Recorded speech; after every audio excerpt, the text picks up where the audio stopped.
su Austria.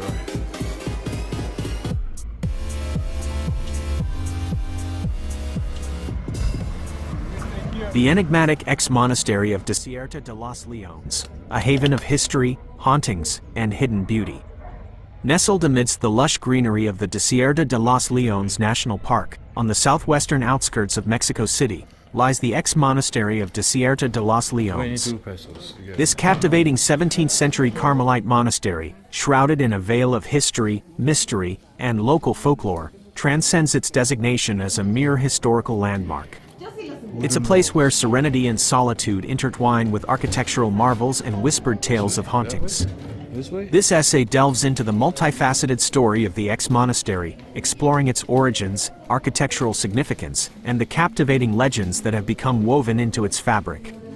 A haven for Carmelites, the monastery's founding and purpose. The story of the ex-monastery begins in the mid-17th century. Mexico City, then known as New Spain's flourishing capital, was experiencing a surge in religious fervor.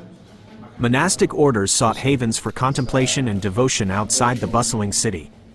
In 1602, the Discalced Carmelites, a reformed branch of the Carmelite order, arrived in New Spain. Yearning for a secluded environment conducive to a life of prayer and austerity, they set their sights on a deserted volcanic mountain range southwest of the city. In 1615, Fray Pedro de San Jerónimo de la Trinidad, a prominent Carmelite figure, secured a land grant encompassing a vast swath of the mountain range. Construction of the monastery began in earnest in 1617. The chosen location, initially referred to as El Desierto de los Carmelitas Descalzos, the desert of the Discalced Carmelites, offered the Carmelites the peace and isolation they craved. The arid landscape, characterized by sparse vegetation and volcanic rock formations, resonated with their desire for a life of contemplation stripped of worldly distractions. The monastery's design reflected the Carmelite order's emphasis on simplicity and self-denial. The structures were built using local materials like tezontle, volcanic rock, and adobe, resulting in a complex of buildings that blended harmoniously with the surrounding environment. The heart of the monastery was the church, dedicated to Nuestra Señora del Carmen, Our Lady of Mount Carmel, the Carmelite order's patron saint. The church's austere facade contrasted with its richly decorated interior, featuring Baroque-style altars and religious imagery. Surrounding the church were various monastic quarters, including a cloister, cells for the friars, a refectory, and workshops. These spaces were designed to facilitate a life of prayer, work, and communal living, adhering to the Carmelites' strict monastic principles. Architectural grandeur, a blend of styles and influences. Despite its remote location, the ex-monastery of Desierto de los Leones showcases a remarkable blend of architectural styles. The predominant influence is undoubtedly Baroque, evident in the church's ornate facade and decorative elements. The use of churrigueresque ornamentation, characterized by its elaborate floral and geometric motifs, adds a touch of grandeur to the structure. However, the monastery also incorporates elements of Renaissance architecture, particularly in the symmetry and proportion of its buildings.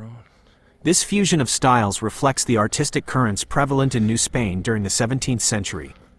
The monastery's layout is another noteworthy aspect of its architectural significance. The complex is arranged around a central courtyard, creating a sense of inward focus and seclusion.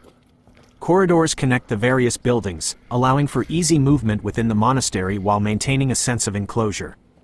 The strategic placement of windows and skylights ensures natural light bathes the interior spaces, fostering a sense of serenity and connection with the surrounding natural world. The architects also skillfully incorporated the rugged terrain into the design. Buildings were constructed on different levels, adapting to the slopes and creating a visually dynamic composition. A legacy of seclusion and legends, the monastery's decline and transformation. The ex-monastery of Desierto de los Leones flourished for over 2 centuries. The Carmelite friars who resided there dedicated themselves to a life of prayer, scholarship, and self-sufficiency. They cultivated their own crops and raised livestock, achieving a degree of autonomy from the outside world.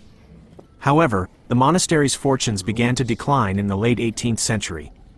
A series of natural disasters, coupled with a decline in the Carmelite order's influence within New Spain, led to a gradual decrease in the monastery's population. The final blow came in 1821 with the Mexican War of Independence. The newly formed Mexican government enacted a series of secularization laws that stripped the Catholic Church of its vast landholdings and wealth. You don't do very good your investigation, yeah? Because you know, maybe we come here for lunch. Oh. Te espero pronto. Cuando gustes, recordar que hay trucha, hay conejo, hay cecina, hay gusano de maguey, hay escamola, hay chapulín, arrachera, molcajetes de la casa, la cecina, la brasa.